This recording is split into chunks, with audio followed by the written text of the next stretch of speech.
Então, se a gente, ao invés de tentar alugar um ônibus, gastar uma fortuna para vir em Brasília, quer ver, não resulta em nada. Se a gente pegasse, mapeasse o endereço de cada deputado e fosse 50 pessoas na casa do deputado, não é para xingar, não, é para conversar com ele, conversar com a mulher dele, conversar com o filho dele, incomodar a tranquilidade dele. Essa declaração do ex-presidente Lula, durante evento na Central Única dos Trabalhadores, a CUT, gerou forte repercussão na sociedade, na classe política e entre bolsonaristas especialmente. As redes sociais ferveram. O deputado Júnior Amaral, do PL de Minas Gerais, publicou um vídeo empunhando um revólver e disse, ironicamente, que iria aguardar a turma do petista chegar em sua casa. Pergunta a Marília, ela conhece as ruas e os buracos lá do Cabral, ela pode te orientar. E eu vou esperar vocês lá, tanto sua turma como você, a lá conversar com a minha esposa, com a minha filha, tá bom? Vocês serão muito bem-vindos. Até lá. Já a deputada Carla Zambelli, do PL de São Paulo, afirmou que, em sua casa, vigora a legítima defesa e prometeu reagir. Então eu digo uma coisa pra vocês, na minha casa tem pistola. E olha, mãe, se vier vagabundo aqui ameaçar a senhora e ameaçar meu filho, a senhora está autorizada a pegar minha pistola e meter chumbo. Porque aqui vale a lei da defesa, legítima defesa. O deputado federal Marcel Van Hatten, do Novo do Rio Grande do Sul, chamou de criminosa a declaração de Lula e cobrou reação do Supremo Tribunal Federal sobre o episódio. Lamentar profundamente as manifestações irresponsáveis e criminosas do ex-presidiário Lula da Silva, quando diz que é preciso mapear os endereços das casas dos deputados, ir lá na casa dos deputados e incomodar as esposas, os filhos. Vê se tem cabimento uma coisa dessa, presidente. O deputado Luiz Lima, do PL do Rio de Janeiro, comparou Lula ao boliviano Evo Morales e disse que se o Bolsonaro falasse o que Lula falou, seria massacrado. Será que se o Lula trocasse a palavra deputado por ministro do Supremo, a gente viria uma mágica? Uma reação diferente?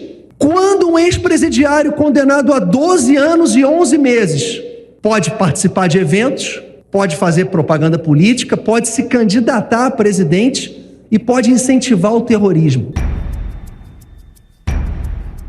Por causa da ameaça feita a Lula pelo deputado Júnior Amaral, que ouvimos aqui, o PT entrou com uma representação no Conselho de Ética da Câmara contra o parlamentar. A representação do PT afirma que a reação de Amaral foi desproporcional, autoritária, odiosa, totalmente incompatível com o que se espera de um deputado federal. E achei muito inadequado o nível de violência que teve a resposta, né? O nível de violência do deputado. Inclusive, nós estamos avaliando aqui quais medidas nós vamos tomar em relação a isso, porque mostrar uma arma, incitar a violência, é uma coisa que não pode ficar sem uma resposta.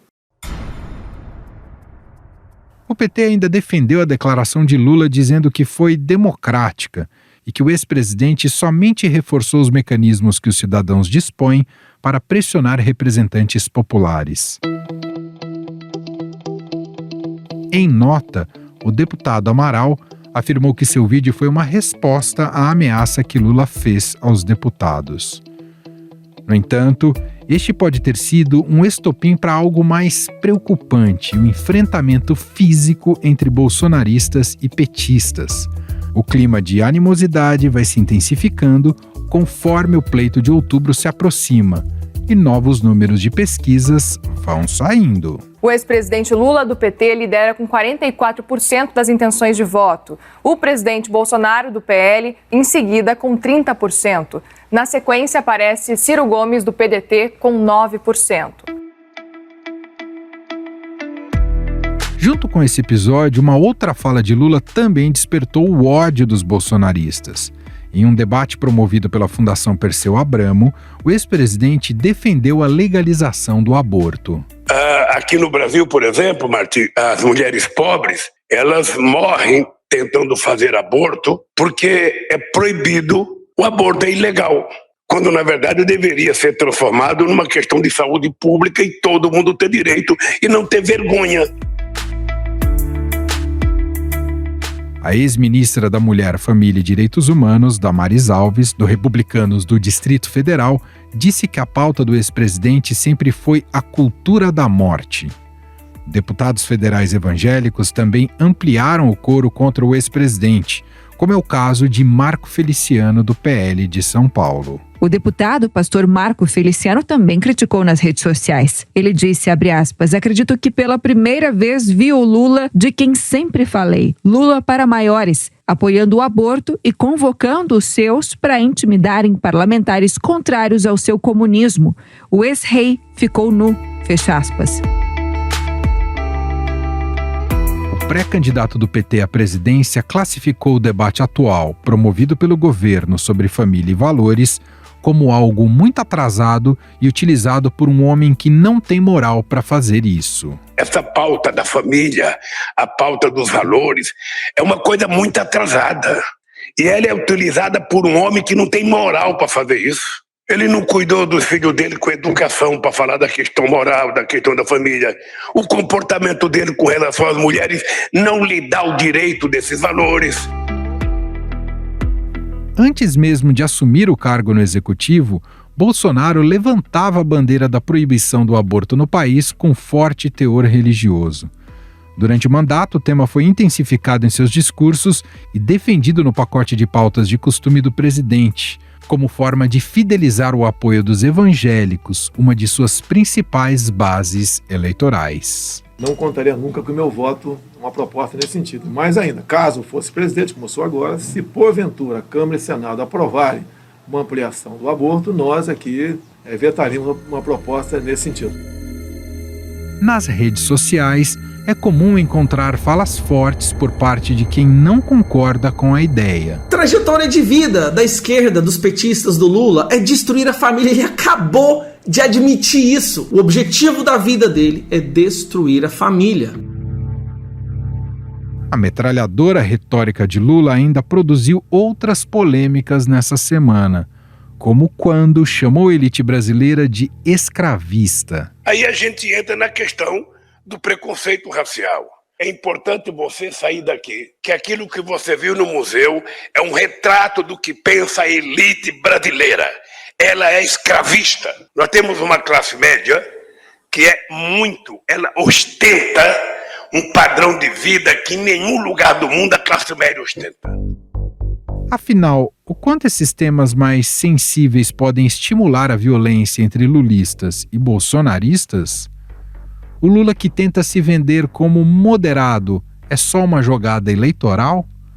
Sobre o assunto, vamos conversar agora com o cientista político e professor da FGV, Eduardo Green.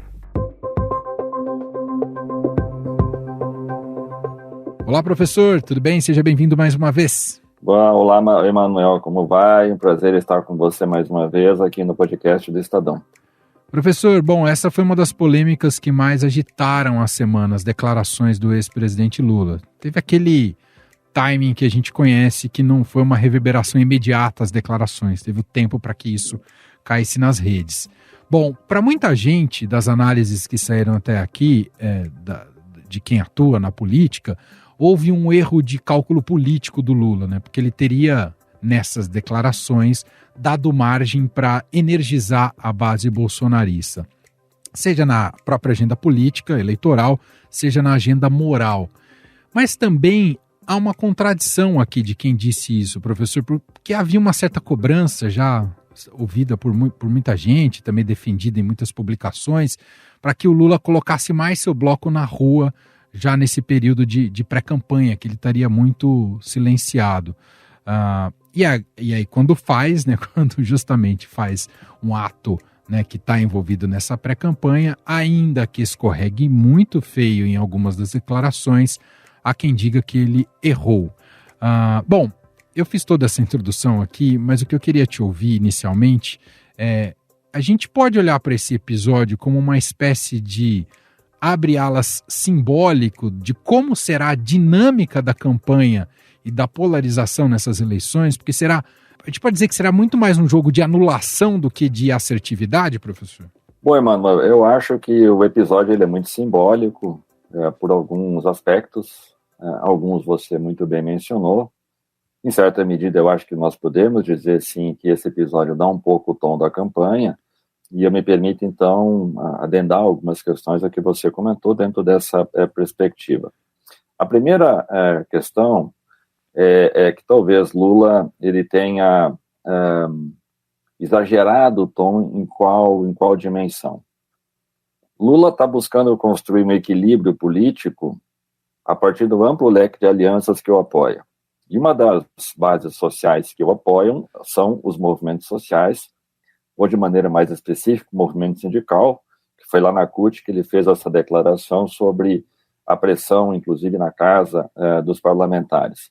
Mas, ao mesmo tempo, Lula vem buscando retomar ou reforçar ou mostrar para o mercado, no sentido mais amplo, o empresariado, setores importantes da economia, que ele não é o Lula radical, que ele não é o Lula que vai incendiar o Brasil, que ele é o Lula que pode, mais uma vez, dialogar com esses segmentos da economia, tal como ele fez durante os seus 2 mandatos iniciais. Então, este equilíbrio entre ter que lidar, ao mesmo tempo, com a alimentação de uma base social dos movimentos, sem o qual ele não conseguirá fazer campanha, mas também se mostrar palatável para amplos setores da sociedade, que ainda tem muita aversão ao PT, tem muita aversão a ele como candidato, e talvez tenha aumentado essa aversão depois dos escândalos de corrupção que envolveram, as condenações judiciais, inclusive do PT, alguns dos seus líderes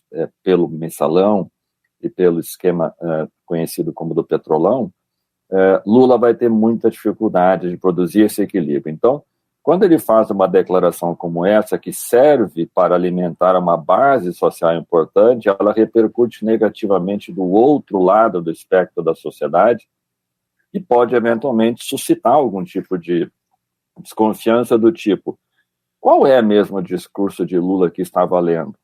É aquele que tenta mostrar que ele é uma alternativa civilizada em defesa da democracia contra a manutenção da agenda destrutiva e tóxica do bolsonarismo? Ou é o Lula daquele discurso que ele fez na CUT, que, por sua vez, nos faz lembrar, por exemplo, das invasões de propriedades, das invasões de prédios que simbolizam o capitalismo, tal como a Bolsa de Valores? Quem é Lula, então? Então, acho que uma declaração como essa, nesse momento em que a campanha está aquecendo os seus motores, ela pode gerar esse tipo de desconfiança. Que, por outro lado, como você bem lembrou, ela foi muito bem apropriada pelo bolsonarismo a partir de uma lógica do tipo: vejam, a gente sempre disse que o PT e Lula eram radicais, e esse discurso mostra isso. Segundo ponto, reforça no bolsonarismo aquela agenda conservadora e virulenta, tal como a deputada Carla Zambelli e o deputado policial militar lá de Minas Gerais disseram: se vierem na minha casa, serão recebidos a bala. A invasão da propriedade privada tem que ser tratada com a defesa da minha família. Esse é um discurso conservador que sempre foi dito contra, entre aspas, os comunistas.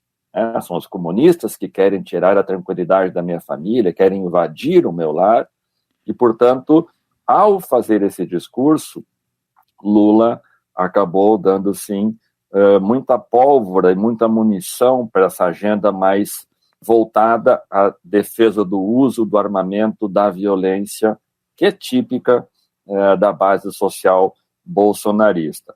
Claro que o bolsonarismo tem teto de vidro, porque é bom lembrar que há pouco menos de 2 anos atrás, o próprio presidente incentivou os seus aliados a fazer vigília na casa do ministro do STF, o Alexandre de Moraes, quando ele estava lá por definir que estados e municípios também tinham autonomia para lidar com as medidas relativas ao combate da pandemia, dada a descoordenação e a inação do governo federal.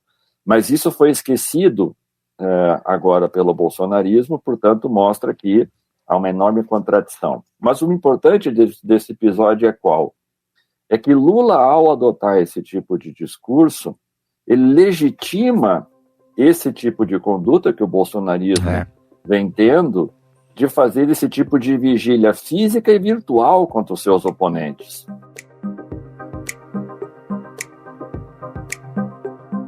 Professor, outra declaração que deu muita repercussão ao longo dessa semana do ex-presidente Lula foi sobre o aborto. O mérito do tema é fundamental e até a argumentação ainda que apresentada de maneira superficial, mas é a argumentação muito importante trazida pelo Lula, o tema trazido pelo Lula, e fazendo outra ponderação, né, a questão do aborto, ainda que devesse estar muito mais no plano do legislativo do que a do executivo. Bom, mas a gente sabe que no Brasil essa agenda moral tem seus custos, né, políticos, né? A gente já teve um presidente que perdeu a eleição, depois se tornou presidente, não era uma eleição para presidente, mas em relação a Fernando Henrique Cardoso, perdeu a eleição porque se disse ateu, não acreditar em Deus. Eu queria te ouvir, né, porque o Lula agora está tentando também esse equilíbrio, né, ao falar sobre aborto, não desagradar fatias do eleitorado mais conservadora. Esse é um dos desafios mais espinhosos para os candidatos e, ao mesmo tempo, não é uma frustração não poder debater esse tema abertamente no país, professor? Historicamente, o tema do aborto foi sempre banido da esfera pública, dado o enorme conservadorismo que nós temos no Brasil.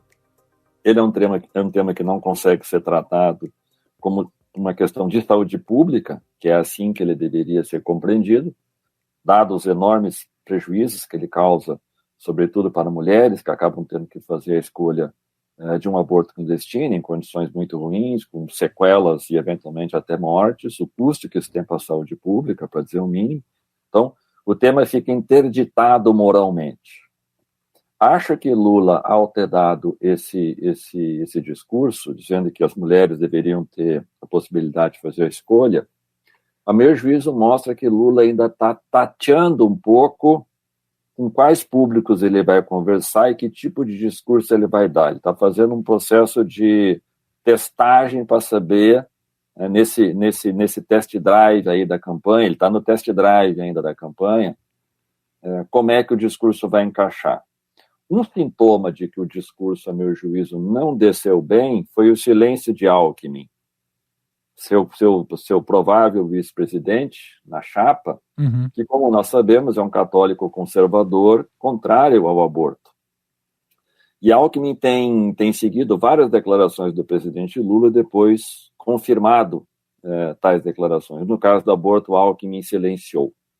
Então, acho que o tema do aborto, ele inevitavelmente vai vir na campanha, até porque é o tipo de pergunta que todo mundo fará, justamente para colocar os candidatos em saia justa e saber como é que eles vão se posicionar.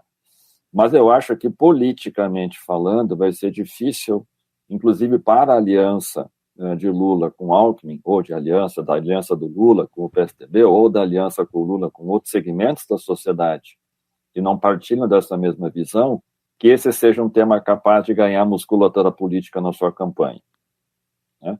Lula até poderá, eventualmente, falar com movimentos sociais que são favoráveis a uma política pública como essa, como eu entendo que deveria ser uma política pública, tal como outros países já o fizeram, olhando aqui para os nossos vizinhos, Argentina e Uruguai, por exemplo, mas acho que Lula vai ter muita dificuldade de trabalhar com isso por uma razão muito simples. O seu principal oponente, que é Bolsonaro, dirá que ele é radicalmente contra o aborto.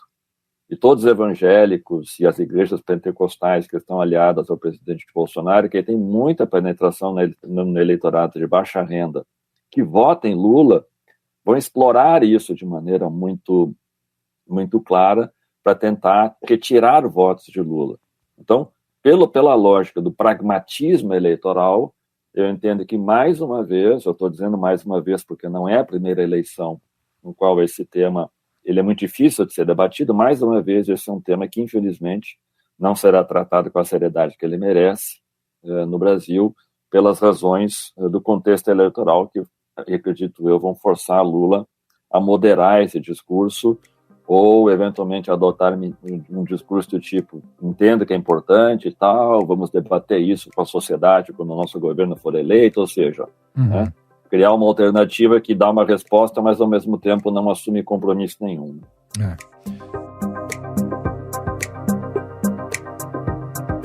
Por fim, professor, te ouvi também sobre a retórica do Lula em relação à economia.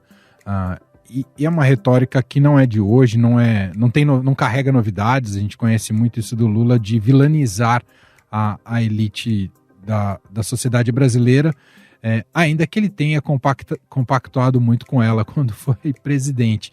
Mas eu quero te ouvir sobre isso. Esse trunfo, digamos, populista do Lula depende desse tipo de maniqueísmo argumentativo em relação à economia? E nessa fala ele também criticou a classe média. Sim, de novo, esse é mais um dos episódios, a meu juízo, em que Lula precisará fazer na campanha um equilíbrio muito difícil, que é dialogar com os movimentos sociais, dialogar com o movimento sindical, dialogar com amplos setores da sociedade que hoje são vítimas do desemprego, vítimas da ausência de política pública, que é bem verdade, já existiam antes do governo Bolsonaro iniciar, mas que foram intensificadas várias casas, né, pela inação do governo, pela falta de coordenação do governo Bolsonaro. Então, Lula precisa retomar uma narrativa segundo a qual o seu governo foi o único capaz de gerar emprego e renda, as pessoas não passavam fome e as pessoas tinham políticas públicas que lhes permitiam ter atenção do Estado. Mas, ao mesmo tempo, ele também não pode deixar de conversar com o mercado, sobretudo com os agentes do mercado financeiro, num contexto no qual, não contando com o apoio desses setores, é muito difícil ele conseguir, em sendo eleito, manejar uma política econômica que diz respeito à taxa de juros, que diz respeito à taxa de inflação que vai ter que ser definida, o tema da autonomia do Banco Central, que é uma agenda muito cara para o PT, a discussão relativa à revisão da reforma trabalhista, que é um tema muito caro para o PT. Então, a lógica que eu imagino que Lula está trabalhando é um pouco aquela que inspirou a construção do seu governo em 2003, que é um pé no movimento social e um pé dentro do empresariado. Exemplifico. Era um pé no movimento sem terra, com o Ministério do Desenvolvimento Agrário, e era um pé no movimento no agrobusiness, com o Ministério da Agricultura. Era uma alternativa de dizer que ele conversa com os empresários por meio do conselhão. Então, acho que Lula vai tentar retomar um pouco dessa tentativa de equilíbrio. Agora, qual é a diferença? A conjuntura econômica e política de 2022 é muito diferente daquela de 20 anos atrás. A crise econômica de 2002 ela não tinha chegado no patamar que nós chegamos agora. E 2002, a despeito do dólar ter disparado, ter tido aquele overshooting, de ter chegado a valores nunca antes vistos no Brasil, ainda assim havia uma expectativa muito positiva de vários setores do empresariado apoiando o Lula. Eu acho que hoje o Lula vai precisar recuperar várias casas perdidas no apoio do empresariado, e nós temos uma conjuntura política hoje no qual os setores significativos da economia, como o agrobusiness, apoiam o governo Bolsonaro, e setores do mercado financeiro têm muitas dúvidas ainda se vão embarcar na canoa da candidatura Lula. Mas quero crer que o esforço de Lula será de compatibilizar esses dois grandes blocos, por assim dizer, um pouco dizendo para os empresários, vejam, vocês vão ganhar comigo como vocês ganharam em 2002, mas façam pequenas concessões, como foi lá o Bolsa Família. Isso não fará diferença na dívida pública. Isso não fará diferença no investimento que eu vou fazer, do qual vocês vão ser tributários. E dirá para os movimentos sociais, e dirá para os setores da sociedade que dependem do Estado. Vejam, isso é o que nós conseguimos fazer agora, mas pelo menos vocês começam a ter alguma possibilidade de ter algum ganho, de recuperar um pouco a sua renda. Então, esse Esse equilíbrio é que eu acho que está na cabeça de Lula. O quanto ele será capaz de fazer isso na campanha e no seu governo, tal como ele conseguiu na sua primeira passagem como presidente da República, é algo que a gente ainda vai ter que observar. Mas quero crer que essa é a direção do seu movimento político. Muito bem. Esse é o cientista político e professor da FGV, Eduardo Grim, analisando e participando mais uma vez com a gente aqui do podcast. Obrigado, viu, professor? Obrigado, Manuel, mais uma vez pelo convite. Um prazer.